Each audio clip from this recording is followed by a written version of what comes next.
It is our obligation as Christians to engage with the other side. And we do that by enacting the Christian virtues of charity and humility. And if we don't do that, then we're not really, in my view, living the Christian life. And that means engaging with people that we are inclined to really not like, because maybe they're mean to us, maybe they've harmed us. I mean, there are people in this room, myself included, who have been targeted by people who say they can't abide to hear what we would say. And that's hurtful. But it is nevertheless our obligation to try as we can to engage with them. Organizing this conference, obviously we wanted to start with the table setting keynote from Rod. Then we wanted to explore the concepts and arguments of live not by lies in two major institutions, K-12 education through academia being one, and our governing institutions as being a second. But rather than just simply explore it as a third, I think it is worth to point out that the subtitle of Rod's book, Live Not by Lies, is a manual for Christian dissidents. And so in that, Rod is not simply telling a story about Christian dissidents, as he does so well throughout the book, but he sees this as a manual for those who will have to be dissidents in the future.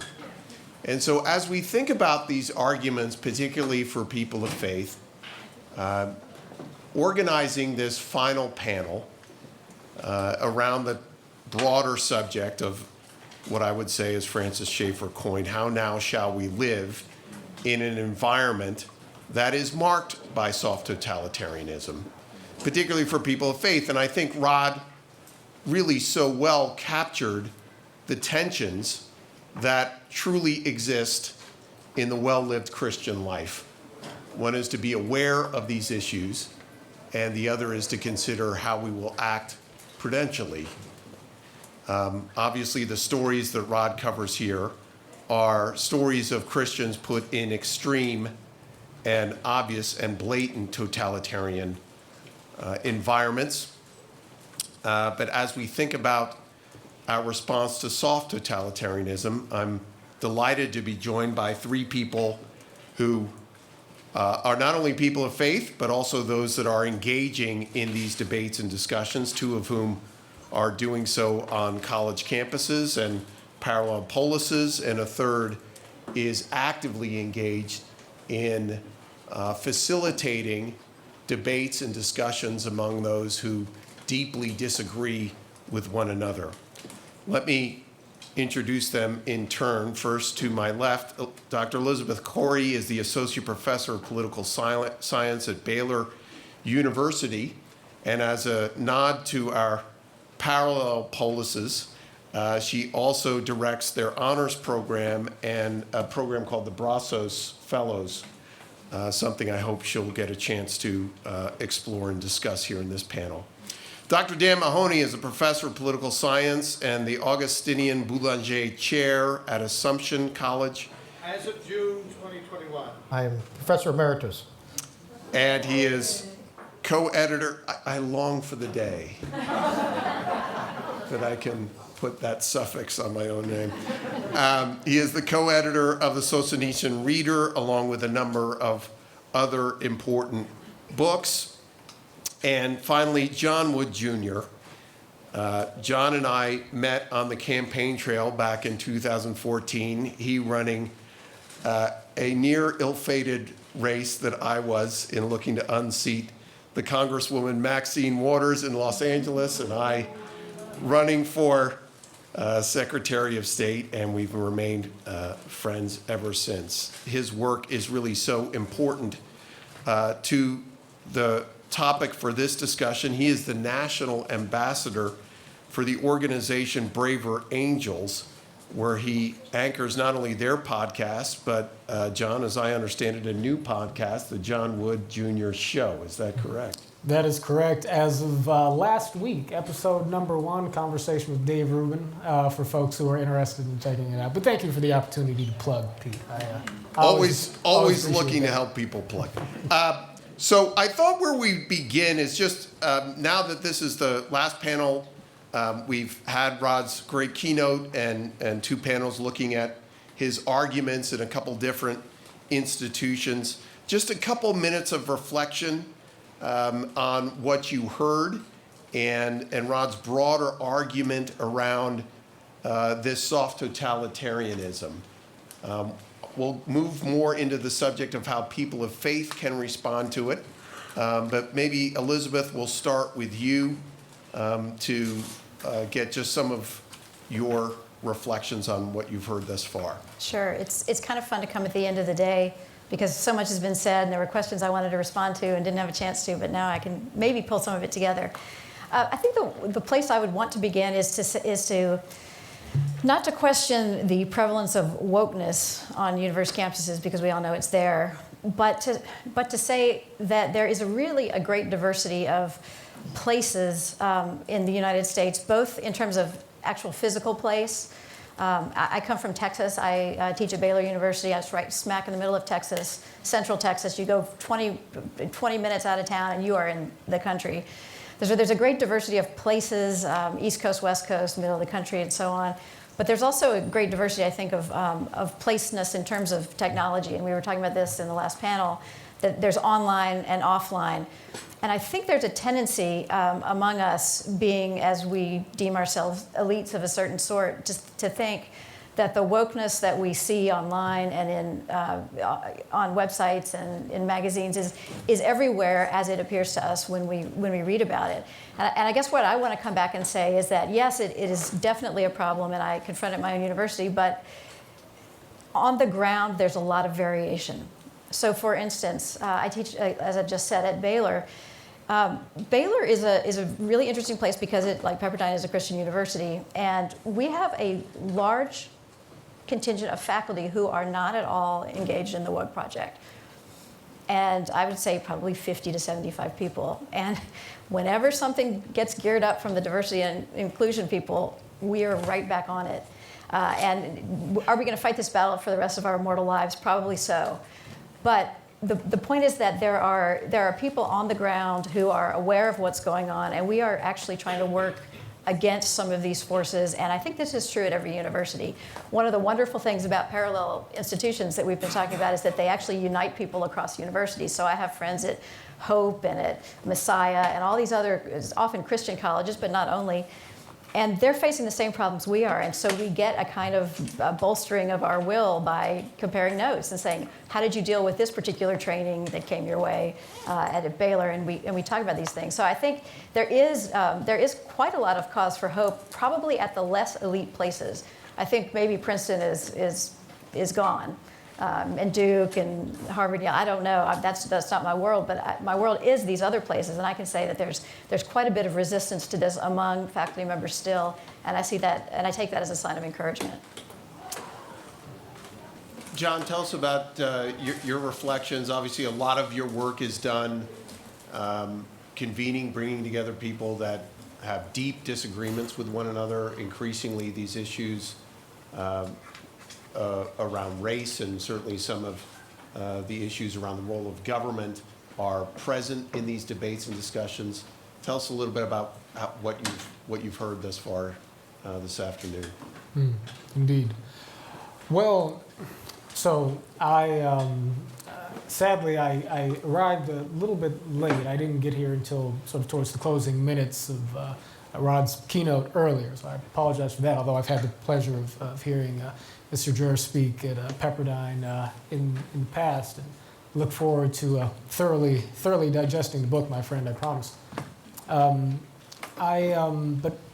a lot of what I heard today, I think, there's certainly an accurate representation of the fact that we are confronted with an advancing culture of dissent from the norms of traditional liberal society, small L liberal society, such that the common cultural and social frames within which we have operated the institutions of American society and the broad organs of American democracy have found themselves challenged and undermined in what seem to be very fundamental ways. And generally underneath banners that seem to claim a certain moral fervor, a certain moral purity to their cause. That not only are there individuals and groups and movements who are challenging America's commitment to freedom of speech, but they are doing so in the defense of, according to their own claims, the most marginalized among us in American society, so as to make up for historic grievances, historic atrocities and inequities and so forth visited upon certain marginalized groups, et cetera, et cetera. And in the context of dealing with that moral fervor, I've heard a fair number of reflections today saying, you know, you just can't talk to these people. You just can't engage many of these folks, at least if they're, so long as they're a certain, you know, certain number of spaces past the post, if you will.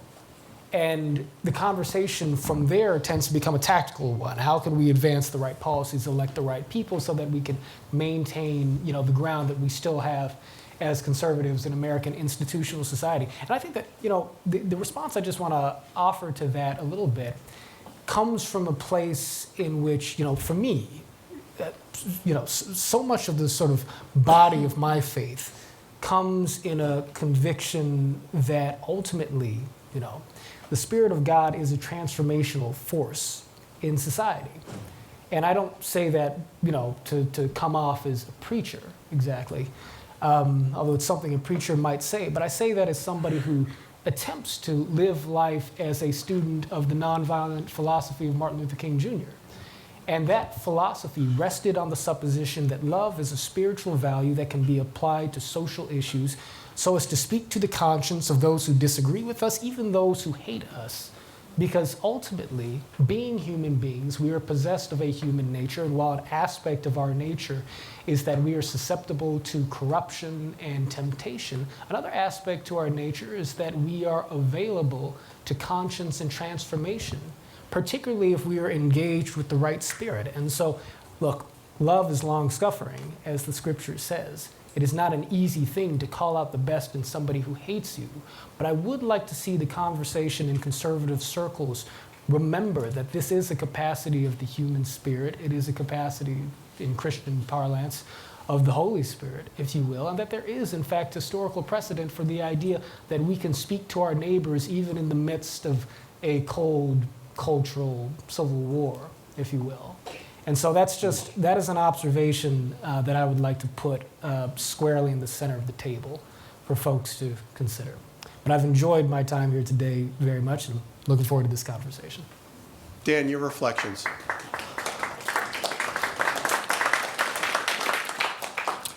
Yeah, I think things are much worse than Elizabeth thinks. I think some of the worst offenders are small, elite liberal arts colleges. I lecture at many of them. I remember speaking at Amherst when the one conservative was still there, and I gave a talk on sort of a Dreher-related theme on what should we have learned from the tragedies of the 20th century. And we learned nothing, collectively. And I do think there's a major connection between our failure to really consider the spiritual tragedy of the totalitarian episode and our descent into wokery and woke despotism. We treated it as just it was an economic failure, a failure of economic planning, very superficial, spiritually superficial. But all the students in Amherst who came to the talk would refer to people like Zizek and Badiou and these advocates of neo-communism, l'idée de communisme, the idea of communism. You know, that the communist idea lives despite 100 million corpses, despite the worst religious, political, and intellectual persecution of all time. And I looked at them and I said, you know, you really should ask yourselves, now, one of you who went to Amherst University, paying $80,000 or $85,000 a year, have ever heard of Shewa Miłosz or Leszek Kolakowski or Aleksandr Solzhenitsyn, some of the real spiritual and philosophical guides for thinking through the systematic assault on the human spirit of the 20th century? Nothing was learned. And I really believe if young people had been exposed to some kind of sustained reflection on the ideological Manichaeism that did so much to deform the 20th century, maybe we might have drawn some lessons about the danger in, as Rod said very eloquently at lunch today, localizing evil in suspect groups, races, classes, and not in the human heart. You know, Solzhenitsyn, who there's no doubt fought totalitarianism with an intensity and tenacity that was unsurpassed. And in one of his memoirs, he says, with the publication of the Gulag Archipelago, Birnam Wood is moving. You know, the decisive scenes at the end of Shakespeare's Macbeth, the foul hags had predicted, the witches had predicted, you know, well, Macbeth's rule is safe until, well, there are three things, but one of them is Birnam Wood moving. Well, Birnam Wood moves, if you've read the play. Solzhenitsyn's point was this mendacious ideology regime could not survive the expression of truth that was the Gulag Archipelago. So at the same time, Solzhenitsyn writes in the Gulag Archipelago, if you think this book is just a political expose, slam it shut. And the point was, his book was ultimately much more than a critique of the ravages, the murderous ravages of ideology. It was also a reflection on human nature and the spiritual destiny of human beings. We can do both at the same time, but I think right now, most colleges and universities and elite culture as a whole are imprisoned by what Shewal Miłosz, the wonderful 1953 book referred to by Rod earlier in the day, called a logocracy. The rule of logos, but not logos in the good sense, the reason, you know, in the Greek or biblical sense, or speech. Logos, the tyranny of ideological cliches. And I think on a typical campus today, typical, at every level, including many Catholic colleges and universities, including the one I just left after 36 years, that logocratic despotism, the enforced participation in lies and ideological cliches that distort reality, that for all the reasons Solzhenitsyn and Rod lay out is incompatible with the Christian understanding of the truth about man. And I think Rod's right. We really are faced with that choice. Not everyone can go to the top of a hill and proclaim the truth in some prophetic matter. But we have to make individual choices about whether or not we are going to reject the enforced participation in lies. And alas, given human nature, and given the confusion of the age, my last book in 2018 was called The Idol of Our Age, How the Religion of Humanity Subverts Christianity.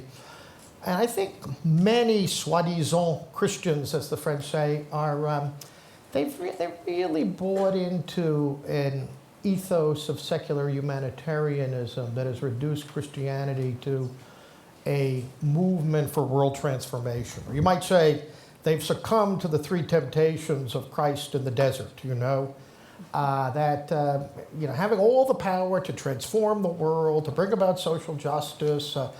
Evil isn't located in the human heart. It's located in unjust power structures, etc. These are lies. This is part of this logocratic despotism, and I think it's very, very widespread. I think René Girard, Ray Girard started all this talk in his books of the 60s and 70s about victims and the scapegoat mechanism and all this. At the end of his life, he says, for God's sake, we have this super victimization, which has become the current process of spiritual demagoguery and rhetorical overkill, has transformed the concern of victims into totalitarian command and a permanent inquisition. It's not true everywhere, but I would say it's the dominant ethos from which it is dangerous to dissent. Too many well-meaning Christians, in the name of social justice, in the name of an ill-considered humanitarianism, have substituted authentic faith and reason for a misplaced desire to, improve the world in a way that ends up rejecting if Christianity means anything, it means the self-knowledge about original sin, imperfection, limits, but also the redemptive power and grace of the living God. And it means repentance. Max Scheler, the philosopher, the phenomenologist, once said, repentance, not utopia, is the most revolutionary force in the world. That's the Christian message. And I think it is threatened, it's endangered by woke despotism. Let me just end with some quotes from Roger Scruton. Last bit. Yeah. He says, right before his death, he wrote, the thought crimes and heresies that these militants hurl at those they wish to humiliate and destroy lack any real definition or meaning. And yet, it doesn't matter. The force of those cliches has the power to intimidate serious thought and action. And I would just add, in conclusion, John is absolutely right about the transformative character of love, but even that depends on what the medievals called ratio, some shared understanding of the capacity of human reason that we can talk to each other, that we're not simply, our enemies are not simply reflecting their class interest or their genitalia or the unholy trinity of race, class, and gender, but that meaningful public discussion and dialogue between human beings open to truth is possible. And I think that affirmation is barely audible on classes today. It's there somewhere. No doubt it's in Elizabeth's honors program, but we have to recover that understanding as the ground of a recovery of liberal education, authentic Christianity, and I think a meaningful account of philosophical reflection. Now, I wonder, just on that note, and I want to direct this particularly at Elizabeth and Dan, for whom I'm now going to ask for much shorter answers. Okay. Just in the interest of... I had to get the big picture right. You set the table. I wonder if Live Not by Lies was written simply as a book that covered the plight of Christians under totalitarian communism, whether in and of itself, not seen as a manual, but just seen as a book of history, oral history, would still serve an incredible role. I'd have to say, as someone who, in reading this and going back and reading over the writings of Solzhenitsyn, I don't think the American church, in my experience, tells enough of the stories of what Christians faced under totalitarian communism. And I wonder, to the degree that you've taught Solzhenitsyn or some of these subjects, what is the reaction of your students upon learning these things? I remember giving a talk at Patrick Deneen invited me in Georgetown. Maybe James Poulos was there to give a presentation on the Gulag Archipelago. And a 29-year-old graduate student who was a veteran also came up to me and said, how come I never was introduced to any of this? There's a lot of that.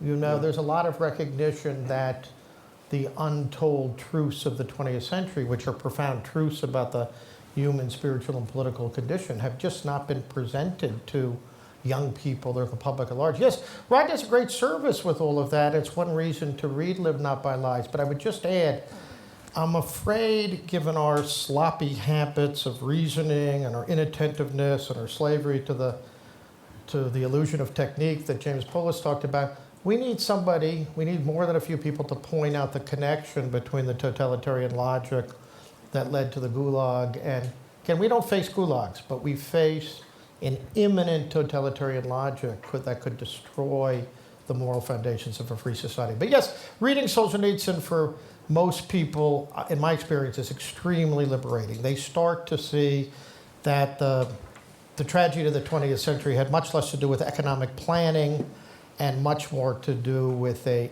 absolutely distorted understanding of who the human person is. Elizabeth?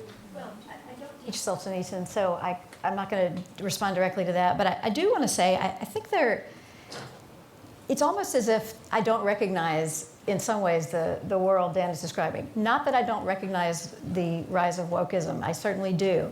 I mean, as I said before, it is on my campus. It is everywhere. I read about it in the press every single day. I have written about it. I've written about microaggressions, about intersectionality, about cultural humility, about cultural trainings that we're required to go to. I have thought about this quite a lot. At the same time, I feel like what we're doing here in focusing on wokeism I'm just calling it wokeism, as an overarching thing that is the same everywhere or that is equally virulent at every school, that's not quite how it is on the ground.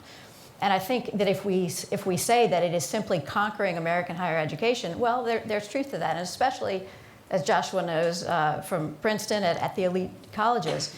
But I think there is a resistance forming, and I want to tell you this because I know people who are doing this. And there are all sorts of sort of civil organizations that are assembling to resist this and to teach people like Solzhenitsyn and the great books and all this other these things that might be a counter to woke ideology. So you need to know that that's out there and that it is not just sort of a dreary, depressing vision of higher ed. Now, the other thing I would say, following on something John said, it is our obligation as Christians to engage with the other side. And we do that by enacting the Christian virtues of charity and humility. And if we don't do that, then we're not really, in my view, living the Christian life. And that means engaging with people that we are inclined to really not like. Because maybe they're mean to us, maybe they've harmed us. I mean, there are people in this room, myself included, who have been targeted by people who say they can't abide to hear what we would say. And that's hurtful. But it is nevertheless our obligation to try as we can to engage with them. And I think that's the whole point of Braver Angels. John, let me then come to you, and I want to draft a bit off of what Dan was saying before about why now is different. The genius, it appears to me, one of the many aspects of genius of Dr. Martin Luther King Jr., was that he was essentially reflecting back American first principles to a country and a church that he saw deviating from them. Right. And in so doing, he, for lack of a better way of putting it, shamed people into either standing by the first principles that they may have said with their mouth they defend, or Christian virtues that they said they stood by. What happens when that agreed upon foundation is no longer available? What if it is the case that we are in discussions about the future of the country or the future of our community, in which we are not calling others to our better angels, but we are seeking in debate and discussion to call people into account for a grounding that some have said, I'll just say as an example, that America was founded in original sin. Can we still have a conversation, and if so, how do we, when we're in a position, unlike with King, who was seeking for us to go after that more perfect union, but the description of who we are as a people is critiqued in such a way that makes it very difficult to build off of. Indeed. There's a very simple foundation that undergirds a complex reality on top of that. And I want to articulate the foundational truth here, so far as I see it, at least. It is the, by the way, Professor Mahoney, I want to thank you for expanding my vocabulary here with your presentation. Logocentric despotism is one I'm taking with me. Also, racia is not a term that I was familiar with. Was it racia? Was that what you said about the idea that there needs to be a shared common reality? Oh, ratio. Ratio. R-A-T-I-O. I was close. It's the same as Logos or C.S. Lewis's Tao. The same general idea. Yeah. And it is from both the left and the right, by the way. It is possibly the most common critique or at least the most common question we get at Braver Angels, which is how can you meaningfully bring people together when they don't have a shared epistemology, when we don't agree on the same facts and we don't live in the same sort of cognitive universe. And I would suggest that ultimately the power of love and goodwill is that it is sort of the spiritual sort of grounding for all of our other virtues. At the very least, if we have nothing else in common, we should want to see a tomorrow in which our children don't have to worry about violence being done to each other by their neighbors, right? Because we, at the end of the day, love the people we live with, and hopefully we have some capacity to love one another if we can see ourselves in each other. And so the question really becomes, in the absence of a larger sort of shared epistemology, can we see ourselves in one another? I would suggest that we can, but part of our capacity to do that has to, I think, calls upon us to dissect a little bit just where it is we seem to differ from each other and to explore whether or not there aren't actually points of convergence that just haven't been articulated yet. Somebody said on one of the earlier panels that she could not understand why it is people would hand over their freedoms to the government. But I think that if we step back a little bit, it's actually not too hard upon reflecting upon American history to understand some of the reasons why, just to take that as an example, people might want to hand power over to the state. In the context of the African American community, of course, it was federal power that ultimately liberated the slaves, even if the federal government helped arguably maintain slavery in some way. Prior to that, it was the federal government under the command of then President Ulysses S. Grant, which helped repress a rising Ku Klux Klan in the aftermath of Reconstruction. It was the use of federal power that, of course, ultimately put through the enforcement of school integration and saw the passage of federal legislation that addressed Jim Crow segregation. But if we're talking about laborers and people who've been working, historically speaking, in factory contexts where the rights of workers weren't respected, where you would literally have owners of manufacturing locations lock the doors after hours, creating fire and safety hazards for laborers, you can see how it is natural people would want to see an aggressive role for government in the context of society. Fast forward it to our present moment, though, we still live in a time where in the Jordan Downs projects in Watts, where I lived for a year, where I married a woman whose family is from that community, you have people in that part of town who are 25, 30 years old, who have never been to the beach in Santa Monica,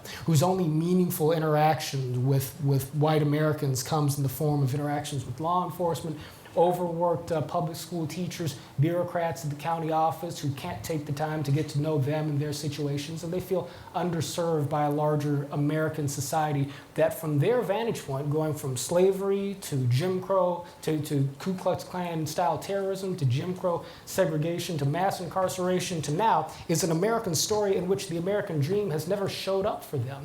It shouldn't be impossible for us to put ourselves in the shoes of people who have a different American experience, understanding the fact that the legitimate social grievances of certain groups of people will be weaponized by people who may be operating from a place of opportunism or ideological distortion, let's say. But understanding all of that, it is simply to say that if we love our neighbors, and if we remember that all of these people who we may feel critically towards are nevertheless living out a human experience, it should be possible for us to engage with their story as they see it in a way that can allow us to say that at the end of the day, the version of America that you feel has damaged your ability to ultimately live out the full flourishing of your experience in this country is ultimately not the America that we want to aspire to together, but that rather, as Dr. Martin Luther King Jr. did, by living up to the full promise of liberty and justice and equal rights for all Americans, that we together can aspire towards a nation in which we don't share the exact same interpretations of history, but we can come together in what we want the future to be like. But to do that, we have to really engage with the stories that these other people are telling us. We can't retreat from those conversations. If we retreat from those conversations, we'll devolve into the simple binaries that keep us from communicating. And then the question will simply be who can marshal the most extremism within the heart of American institutions. And if that becomes the battle, then we are destined to lose every time. We can't win without using the power of love and goodwill to lead a transformation in the soul of America. That's what I would argue. Dan.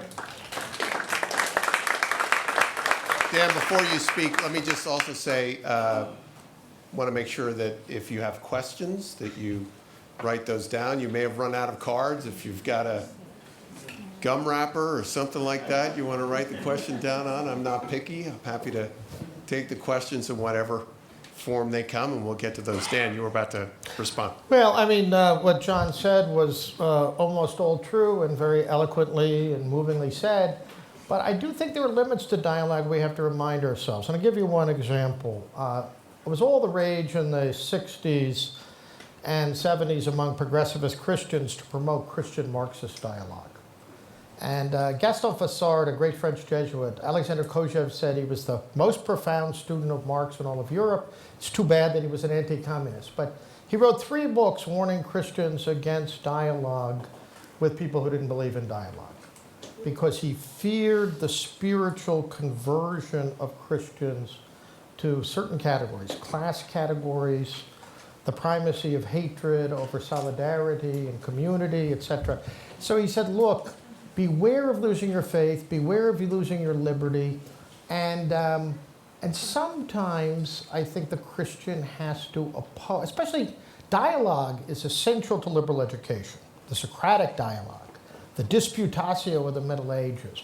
There's partial truth in almost every non-ideological political position. But when you have a full-fledged ideological articulation of reality that says your position is white supremacism, or your position is simply an expression of underlying class, race, or gender dynamics, you're destroying the ratio. Mm-hmm. The only way you can have a dialogue is by submitting to totalitarian premises. And to go back to the issue that came up after Rod's luncheon talk, I think somebody like Reinhold Niebuhr here is very helpful. You know, at the end of his book, The Irony of American History, he presents Lincoln's second inaugural address as a model, because he says, look, Lincoln was absolutely right that chattel slavery was an unequivocal evil that had to be rejected and fought. On the other hand, the second inaugural shows us that it can be fought without adopting a spirit of self-righteousness.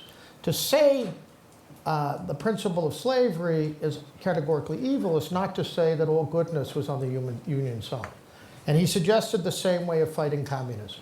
Communism, he said, was as grave an evil as chattel slavery, but we have to fight it, condemn totalitarianism with all our heart and soul without succumbing to a new Manichaeanism and self-righteousness. That's a kind of Augustinian realism. Some people, I think, end up going too far to the dialogue part. Some people become too Manichaean, but we're sort of forced when we're faced with full-fledged ideologies to, I think, move beyond simple charity and dialogue and recognize totalitarian premises have to be rejected for the sake of pursuing dialogue, reasonable dialogue, among people who are committed to civility, to a free polity, and to liberal education. So that's my only qualification. Yes, but. Elizabeth, I want to come back to you. We discussed in our prep call that the importance of irony, and especially, I mean, it's one of the reasons, frankly, that we teach the great books here at the Policy School, is we hope that students come out of this program with a certain degree of humility, that they understand the concept of unintended consequences, and that the grand schemes of the master planners are usually founded upon the original sin of believing that we too can be gods. Tell us a little bit about the work that you're doing through the Brazos Fellows, but also more broadly in the honors program in, even for non-Christian students, the importance of inculcating this sense of irony as a way of attacking this ideological way of thinking. Wow, that's a lot to ask of me, Pete. And if you could do it in 2 minutes. Jeez, yeah, no, it's not going to happen. I think, let me jump in, because I actually did want to say something back to what Dan had said, which I agree with. The idea that, and maybe John will want to speak to this too in a minute. I mean, I'm very optimistic in general about many things, but I do think that you're right to say that once someone has been sort of captured by an ideology, it's very, very hard to talk to that person, especially the intersectional ideology where, you know, what you can engage in dialogue about is premised on who you are. So that, you know, well, you have the least standing on this panel. I have more because I'm a woman. And we all have these markers of difference that allow us to... We're going to give you all that standing. Yes, well, great.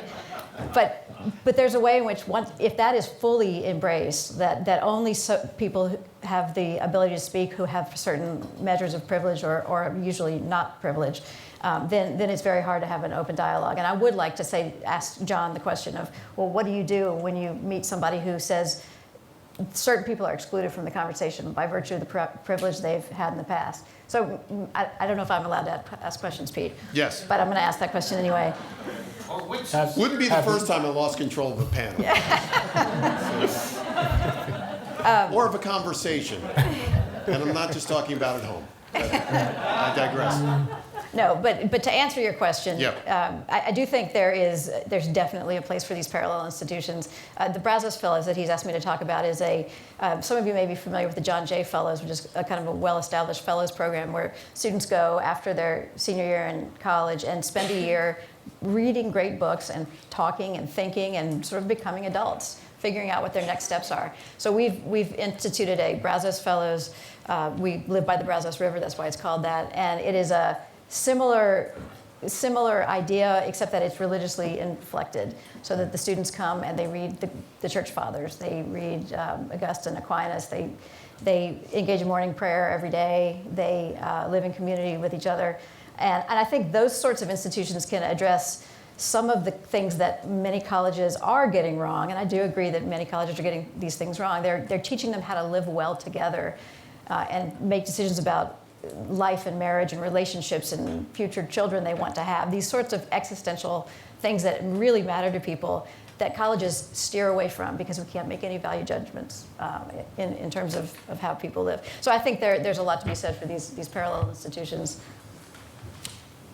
I make it a rule that if a questioner actually quotes and adds a page number, that I have to ask that question first. So this one is, and I want to send this to you first, John, because I think it does speak to one of the important points about how we engage with others who are not Christian.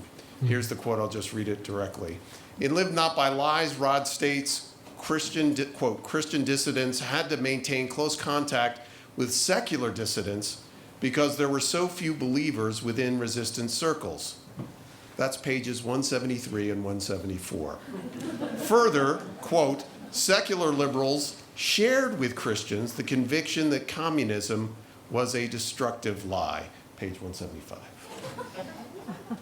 So, question, how can we as Christians and or secularists achieve this today? Do you think that secular liberals can unite with Christians against soft totalitarianism? Yes. If well, so, how? Yeah, I mean, there's a degree to which we've already seen some of this. I mean, you know, there's a constituency on the traditional, you know, sort of left of center, in which you have many Americans who are secular in their day-to-day values and lifestyle, and who are, you know, tend to be people who see a much more active redistributionist role for government as being consistent with their politics, who nevertheless are greatly not just disturbed by, but are oftentimes victims of the culture of censure and shaming that is taken root in our campuses and so many of our institutions, and that gets broadcast through the media. And you have folks across American society and notable individuals like Michael Shermer and Sam Harris, and I suppose Christina Hoff Sommers and any other number of people you can name who have been sounding sort of the alarms on the left, warning about the excesses of this sort of ideology. Ayaan Hirsi Ali, not an American, but a voice worth following in this regard. So, yes, I mean, uniting on a deeper sort of shared appreciation for the foundational ethos of liberal democracy, there are enough people, right and left, to make that a formidable coalition for a restoration of our institutional integrity and, again, sort of, the civic soul, if you will, of our society. But in saying that, I do also want to say, to sort of, tie this into the excellent points that you made, Professor Mahoney, and to sort of tie it to your question as well, Elizabeth. I imagine that if we lived in classical Greece, it would have been difficult to have had a good faith debate with a sophist, because the sophists were trained to treat argument and rhetoric as nothing more than a device to reach a certain end, right, as a means to power, although that might not have been the terminology that they would have used. There are certainly people in America for whom argument and communication perhaps is nothing but a means to an end. But we ought not assume that is everybody in a given room of people who may have a different political disposition than we do. Most people are motivated, even if in a complex stew of different sorts of impetuses, by some sense that they are on the side of the angels, some sense that they are doing the right thing by advocating for what they advocate for in the way they do so, right? But if we can reach the point to where we can find ourselves in context to where we can acknowledge the fact that there is a moral starting point, even in the context of individuals who have a way of talking about issues that does not invite a good faith dialogue naturally, we can nevertheless create the space to bring them into one. And so in Braver Angels' work, to tell you the truth, it's really not at all uncommon for us to bring people into a dialogue, into a debate, into a workshop, who you might think of as cancel culture progressives and what have you.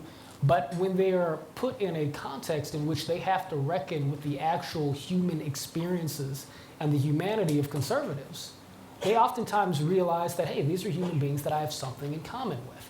Context matters. Situation matters, right? And ultimately, love and goodwill are about more than just talking anyway. Dr. King had to deal with racists who did not believe that African Americans were fully human. Some of those individuals and many of their children and grandchildren changed their minds by the next generation, right?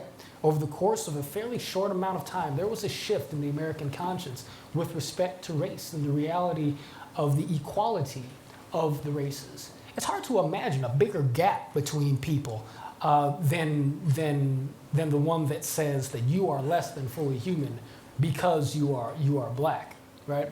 And yet that gap has been crossed time and time again in American history and continues to be so.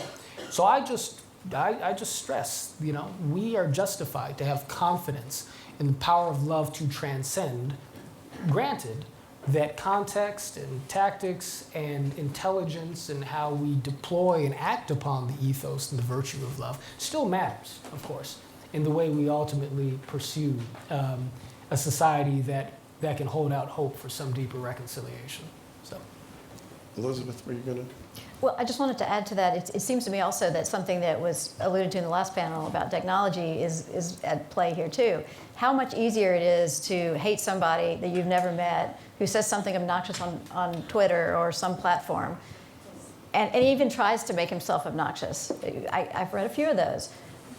And then to meet that person in the flesh, suddenly it's so different. Haven't you all had this experience? I had it this summer. Somebody I really didn't like, because I read the things he wrote online. I thought, oh, this guy's gonna be a jerk. He's really nice in person. It's not just that he was nice, it was just that I realized he's a living, breathing human being. I can relate to him. I don't have to hate him. And I think there's a lot more to that. I'm not trying to I'm not trying to say that it will always go this way, but there's that embodiedness that I think is downplayed in our contemporary culture. The other thing, and this doesn't relate to Braver Angels because you're actually taking on issues, pro and con, but life is about more than politics. We can relate to people in ways that have nothing to do with their stance on a particular issue. So the example I sometimes give is my neighbor who has a 7-year-old who is the age of my own 7-year-old, and those two kids have become great friends, but the politics of the family is about as far from mine as you can imagine. And having this thing in common that is not political allows us to have a relationship. It's kind of related to the embodiedness question that would not occur on social media if we were just putting our views out. So I think Braver Angels probably is contending with some of that too. That it's easier to be civil in person. Yes, definitely. Yeah.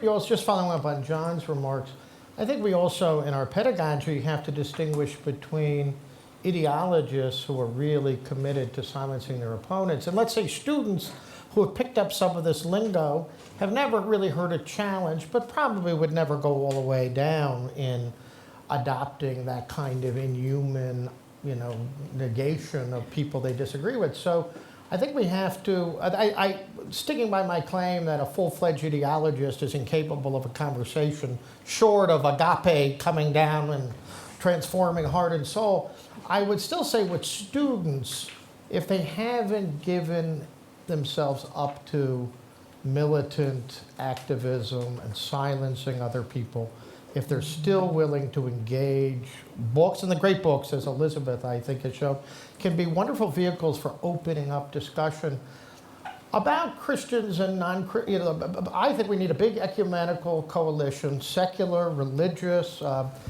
Look, Barry Weiss, who's a model of civic courage, of authentic liberalism, and who's reached out to Rod and praised his book. She's a self-described liberal, Zionist, lesbian. Did I leave something out? She's not a cultural conservative of any sort, but she is a fierce opponent of the new censoriousness. And I think her motivations are deeply moral. She sees there's something amoral about not treating persons as persons. So I give her all the credit in the world. And I published a piece on the idea of the parallel polis a week or two ago at Reclaiming Civil Society. And my last lines were, our goal should be to build a vibrant civil society open to true debate and disputation. This parallel polis will show a path forward for all Americans, left, right, and center, who want to live and breathe freely. The path of anti-woke resistance is open to all patriots and independent thinkers who refuse voluntary subjugation. You look at Bob Woodson's group, 1776 Unites. You've got Christian pastors, you've got atheists like John McWhorter, you've got people in between, you've got people on the right and the left, but they're all united by a commitment to fundamental liberty. And I would add, they're united by an opposition to having black Americans treated as victims who lack moral and civic agency. And, but that's an example of a coalition where people agree on resistance to woke despotism, but whose animating premises can be quite different. And they work together. You probably remember that group, are you? I am. You are. But I think it's so, You're absolutely right. yeah, there's an oppressive variety of voices and backgrounds, yeah. Boy, I didn't think I was going to get put in this position as someone who supports dialogue and deliberation. I'm sensing there are two different things happening in this conversation. One is how are we to act as Christians on a personal level with others with whom we disagree deeply, who may hate us. I also have experienced significant levels of hate from people who have called themselves Christians in some instances. That's one thing, but what about the instances when we can't actually dialogue with bureaucracies and policymakers who are essentially making regulations or restrictions in such a way where the only response we get is not to engage in dialogue with these policymakers, but to either assent to the decisions that they've made or not. And this is where I think there is an aspect of this, which certainly is throughout Live Not by Lies, which is a certain degree of courage. And it needs to be courage in love, of course. This is not simple stoicism. But I wonder if we could talk about the courage that will be required, and now I'm making a normative statement, that will be required of Christians and is being required of Christians who disagree with those that they don't have any chance to dialogue or deliberate with. And how that can happen in a way that still loves that opaque bureaucracy or the individuals participating in it, yet nonetheless will say, I am not going to do that. I am not going to say that. How does that happen? Well, I mean, my answer to that question is to say with a great deal of prayer and patience and endurance, it doesn't happen automatically. It doesn't happen without an internal sort of discipline. I mean, I think that the elemental question that you're asking, Pete, is how do you love people who are oppressing you or who are literally treating you with contempt and hatred, whatever the context, right? Mm-hmm. How do you maintain that?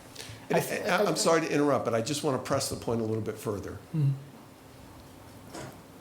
That we are not in a place of equal power Right. with, Mm-hmm. right? That they actually have the power to oppress, Right. Mm. and that there will not be an opportunity to engage them in conversation. Particularly when you're talking about the policymakers, the people who are sitting in the chairs in your, in your state or federal level government. Or workplace. Or workplace, right, exactly. Well, and again, I mean, this is something that King dealt with in his own time, or at least an argument very similar to that, which surfaces again and again in the context of our work at Braver Angels, which is that, why is it, this is what many people on the sort of social justice left will oftentimes say, and it was true in the 60s, and in a sense it sort of, mirrors your question here, Pete. Why should I bother loving people who have the power to persecute me? I am the victim in this context. Why is it incumbent upon me to extend the olive branch to them, right? The gospel sets an extraordinarily high standard. When I think about, what is it that Christ calls upon us to do, or how far are we supposed to go in loving our neighbors or loving our enemies? I think about the fact that Jesus, in the midst of being crucified, said, "Forgive them, Father, for they know not what they do." I don't think he was being sarcastic. I think he genuinely loved and was genuinely praying for the people who were literally in the process of murdering him. But, we can't pretend that that standard is easy. And this is really a spiritual question, Pete. But I think that it is worth us remembering that whether we are talking about somebody who is our neighbor, somebody we have a face-to-face relationship with, or some faceless bureaucrat that we will never meet, that everybody who exists in this fallen world exists as the product in part of fears and temptations and pains and sufferings that in many cases distort our personalities beyond recognition. And yet make them people who have something in common with us, because we are all at the mercy, in some sense, of the circumstances that define the evolution and the development of our hearts and of our minds. And If some people are in a position to where they have been corrupted by power, we have a moral obligation to oppose them and to oppose the things they do that would subjugate those who are innocent or would otherwise malign the character of decent individuals. But we can do that while also remembering that this is a human being who is suffering from what we might refer to as a spiritual affliction in one way or the other. And if we were in a circumstance where we could communicate to that individual or others like him or her, so as to open their minds and open their hearts to a spiritually liberated way of seeing things, that would be the moral path to take if it were made available to us. It is not always made available to us. Right. But holding that conviction within ourselves in our internal dialogues. We actually have a workshop that drills in on this very sort of practice of Braver Angels, which I should add is not a faith-based organization, but has a great deal of faith-based influence. But if we can hold a clear image within ourselves to where we do not absorb internally the hatred and the contempt that is coming towards us from the outside, we will position ourselves spiritually to better communicate with those who are our enemies and to more effectively endure the oppression or at least the contempt and the antagonism that may come from powers greater than us in the context of society when fate or God or destiny determines that it is our time to bear that cross. You know, I think That we have to be careful because love, agapic love, is not secular compassion, it's not softness. A lot of my students, I mean, Catholic students at Catholic college, they think the Christian position is to be non-judgmental, you know? How could we reject 157 genders? That would be mean to somebody. Well, Jesus was often mean. I mean, driving the merchants out of the temple, or the way he spoke about the scribes and the Pharisees. In other words, some of his rebukes of Peter and the other apostles are not particularly nice.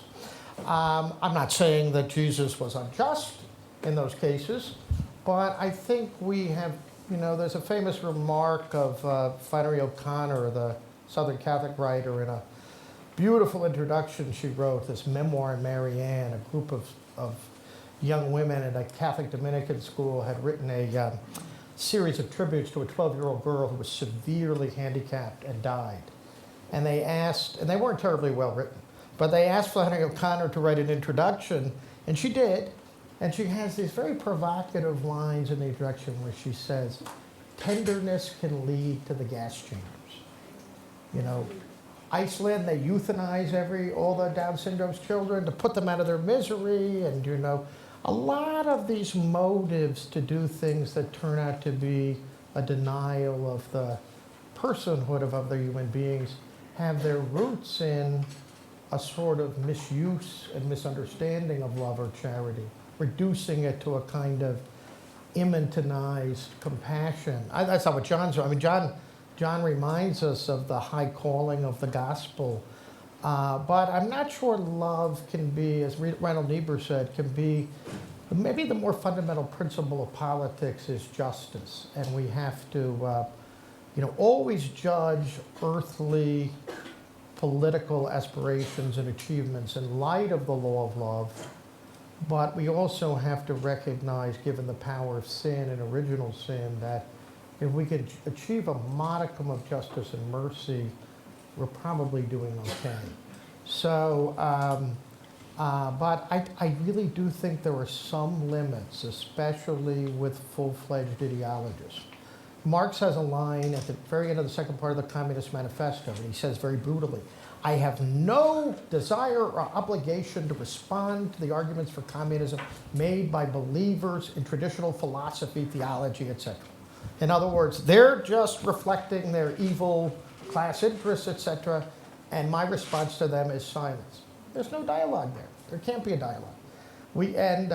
Because, as I said before, the precondition of dialogue, which is the ratio, which is the logos, is denied. I think we have to be realistic like that. At the same time, we have to reject every ideological Manichaeism. Just because they're practicing Manichaeism that denies the humanity of whole groups of people, we don't want to deny the humanity, the human face of the ideologist. And that's very spiritually demanding. And maybe dialogue isn't always possible, but I think we have an obligation as Christians to say, evil is not localized in the advocates of ideological mendacity. They too are human beings, and perhaps in some eschatological scheme, not beyond the grace of God. But in the meantime, I'm going to resist them. Elizabeth. No, I'm okay. You can go on. So we're in our last 10 minutes here. We have a couple questions around a certain particular theme that I want to see if I can draw together. And that is around truth. Pepperdine University has a series of what they call commitments, and one of them, I will quote, is that the truth, having nothing to fear from examination, must be pursued relentlessly in all disciplines.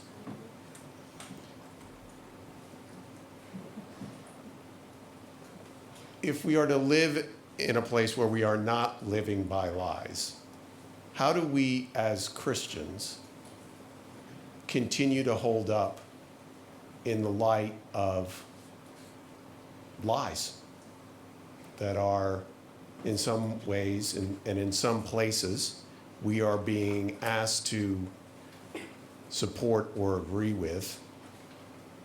How do we continue to defend the truth as the truth? And related, because this was another one of the themes,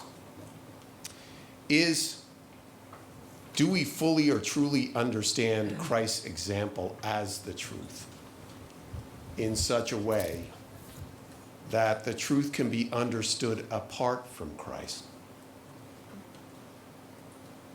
And in an increasingly secularized culture, much less one in the so-called church that does not hold to that reality, how do we respond within our own churches? So I'm sorry for that very simple, light question, but we have had a few questions around this, how we understand, defend the truth as the truth. Look, I think if there are two errors to be avoided. One is what C.S. Lewis called the poison of subjectivism. And that some of the motives for that can be very moral, an excessive tolerance, desiring not to offend anyone, so we won't take the truth where it leads. We won't defend what Pascal called the truth about man because it might offend some people, hurt their feelings, that kind of thing. So I do think we're obliged, and this is a principle of liberal education, and it's a principle of the Christian search for truth. We have to reject the idea that was alluded to earlier today of my truth, the radical subjectivization of truth, the denial of any public affirmation, shared affirmation of the true, the good, and the beautiful. On the other hand, I have conservative friends who've gone a little wacko, Catholic integralists who think we can have a confessional state that just embodies the common good and the truth. Well, the truth is a hard-fought thing, and it's often inseparable from dialogue and disputation. On the other hand, I think we should be unapologetic about defending the Decalogue. Thomas Aquinas argues that the Decalogue is also a reflection of the truths of natural law. In other words, when some rogue judge tells us they've got to take down the Ten Commandments in some state legislature, they're really denying that something like natural law is real, that the ratio exists, that we can, as human beings, share a certain broad moral consensus that allows us to live together. But I do think there certainly were ages where a despotic affirmation of truth or a denial of the dialectic between free will, liberty, truth was denied or not sufficiently honored. I think our problem today is some unholy mix of official relativism with toxic and angry moralism. I think they're very much connected, but that would take an hour, and I'm not going to subject you to that. But I think, yes, we need to unapologetically defend the truth, but in a way that avoids self-righteousness and that includes that Socratic dimension of legitimately skeptical and self-critical inquiry. And that's a hard thing to, very difficult to get the balance out. But the right kind of liberal education, I suspect the honors program at Baylor, probably does a pretty good job of pointing students in that direction. So. I Yep. try to respond to that. So you gave us 3 gigantic questions in one, so thanks, Pete. My pleasure. But one thing I would say is I think that, and I'm not talking about capital T truth here, but there are certain issues that it's very clear to me are being wrongly presented in the academy, and they often have to do with things like aspects of woke ideology. It is our responsibility, I think, as academics, or for me, someone in the university, to say, yeah, that's not right, and here's why. And I'm gonna lay it out, and I'm gonna do it civilly, and I'm gonna do it hopefully fairly, and say this is simply not true, and here's why. And they can choose to listen. People who don't agree with me can choose to listen, or they can choose to not listen. That's beyond my control. So I think part of the way we get at this question of truth is to say what we know or have learned to be true, and to say it boldly. The other aspect of it, though, it comes back to something that Rod said this morning, or this noon, which was that things may not go well for you if you do that. And you have to know that is a possibility. You might lose your job. It seems for academics, that seems like the worst thing ever. Well, it might happen. Or you might be exiled from polite society. That could happen too. But if we are committed to truth, I think we have to live with that as a possibility. We don't want it. We don't invite it. We don't look for it. But if we believe our Christianity to be true, then we have to expect that could happen. John, go ahead. When I was when I was about probably 5 or 6 years old, I remember being in line at a grocery store with my mom, and I remember. I always would sort of look. They put the candy right up next to the register so that kids will throw a fit and their parents will buy it. Right? It's a dastardly trick, and of course it works. On this particular occasion, I seem to remember that my mom may have said to me that she didn't have cash the last time or something when I wanted to buy a piece of candy, or maybe she just told me I didn't need it. But in any event, I remember being in line with her and seeing a bag of M&Ms. The cashier had stepped away from the register for some reason, for a moment. And I looked at the bag of M&Ms, and I thought of myself as being very clever. I thought, you know what? I said, there's nobody looking. I can take this bag of M&Ms, which I did. I took the M&Ms, and I quietly put them in my pocket, and I sort of remember having like a little bit of a devilish, smile, like ha ha, I've got it. And then we walked away from the register, and as we were leaving the store, I took the M&Ms out of my pocket, and I showed my mother. I said, Mom, look. I said, I got a bag of M&Ms, And she said, where did you get that? I said, we didn't have to pay for it. I said, because she walked away. I said, it's free. She said, the hell it is. She took it from me. She marched me back to the register, sat me in front of the cashier, and said, you have something to say to this woman. Apologize, right? Which I did. And, she proceeded to tell me as we walked out of the store that just because I was something that I could do, didn't make it right. And it hurt my feelings in the moment because she looked at me so sternly. She looked at me, with such seriousness and a glint of anger, right? But it was because she loved me that she did that. And I knew that she loved me even in the moment in which she was correcting me, right? So this is to your point, Professor Mahoney. Love does not call upon us to spare the rod, and love certainly does not call upon us to adulterate the truth. What Dr. King said was that love and power must go together, because love without power is weak and anemic, and power without love is authoritarian and brutal. And this lesson applies in many different directions, I think. I think that you're right, Elizabeth, that we do have to accept the fact that a risk of being alive in society is that speaking the truth will get you punished, right? And the spiritual challenge becomes not only having the courage to accept that reality, but being able to do so in a way that does not also condemn you to carrying around contempt for the people who visited that faith upon you. It is a challenge. Politics does not prepare you for this. Church ought to be able to help. But only God can do that. Only God can move within you to give you the strength to endure in that way. But Pete, I think that's the answer. I mean, we accept the fact that if we are truly seeking to honor the commission that is given to us, honor what Scripture calls for, that we have the courage to accept punishment if it's necessary, and this is the concept of civil disobedience, right? That we do it with love in our hearts, and if we encounter brothers and sisters in the church who are advancing an ideology based on falsehood, we still hopefully should have enough of a connection with them to be able to remind them that the fundamental sort of struggle of the Christian is not merely against worldly powers, but against the reality of sin, because that's usually what has been forgotten. To your point, Professor, about evil not being localizable just in our institutions, but rather in the heart of men. We should be able to call each other back to a spiritual starting point that allows us to reframe the conversation in ways that call us to our collective obligation to Christ, to God, to what the Scripture calls for, right?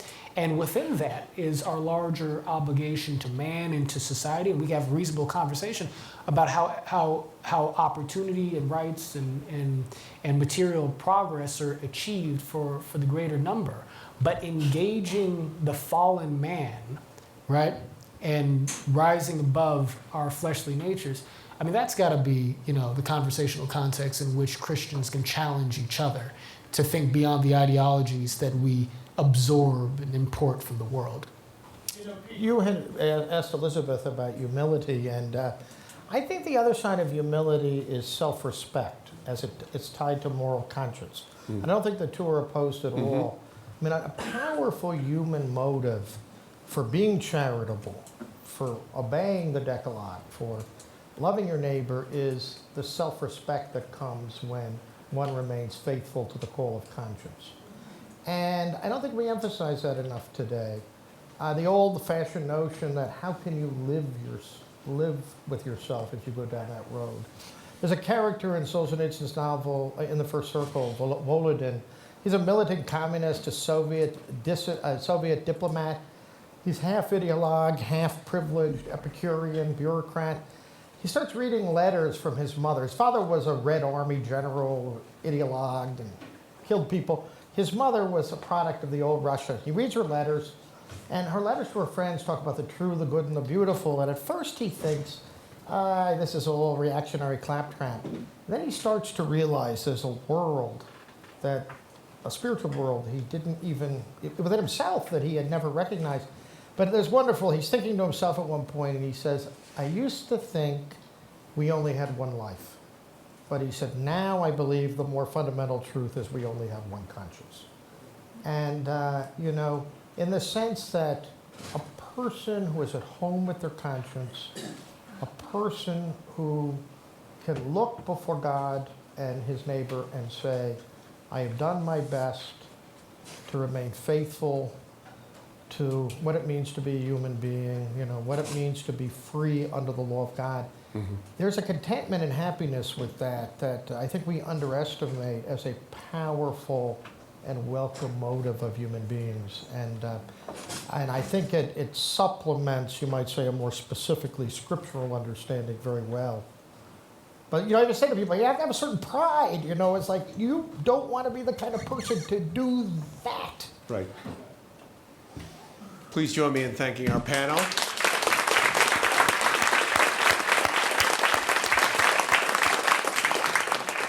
So this brings a close to this great conference, and there are a few people I want to thank before encouraging all of you to join us down at Spruzzo's for the after-event reception. First and foremost, the person who has been a delight to work with in putting together this event, and the person who's most responsible for it happening is Howard Amundsen. And so, Howard, I want to thank you for making today possible. I also want to thank Rod Dreher, who has been gracious enough to stay with us here for his important book and important arguments that he's made this afternoon that we've wrestled with throughout the rest of the day. So please join me in thanking Rod.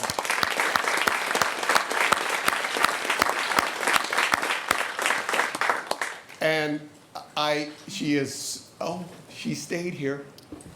Melissa Espinosa, without whom this day would also, it may have been possible, but it would have fallen apart. So Melissa, thank you.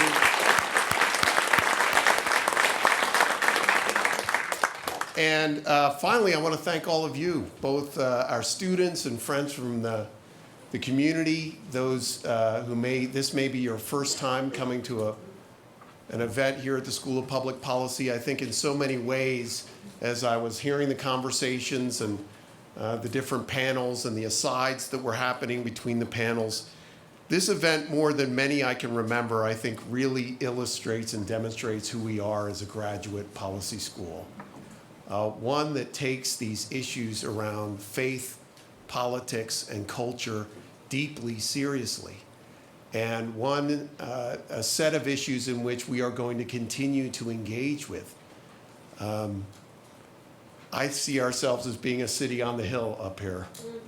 And I think one of the things that maybe we didn't get to in this last panel as being an important element of a Christian response to the era in which we're living is the importance of community, the importance of institutions as conveners of real human beings who are battling, wrestling, debating with how they are going to engage, particularly as Christians, in a political culture that is not only divisive, but is critical in many ways of people like ourselves. And I think it's important to be together in those moments, right? As Rod describes so often in his books, the importance of these small communities of people who share these first principles, people who may not be fellow believers, as we've discussed on this panel, but those are, in the best sense of the term, fellow travelers. And again, for those who might be interested in supporting the work of this unique program, is Matt Cutler here? Where? Matt, just want to make sure that you're on the email list. We've got some great events coming up even this semester. Some of you know the work of Jennifer Hernandez, a land use and planning attorney, is going to be talking about her concept known as the Green Jim Crow, the challenges that environmental policies are bringing upon those, especially at the lower rungs of the economic ladder. And so once again, as we put here on our banners, that you will see public policy differently from Pepperdine and this amazing place that enters its 25th year, the School of Public Policy. So thank you all, and let's stay in touch.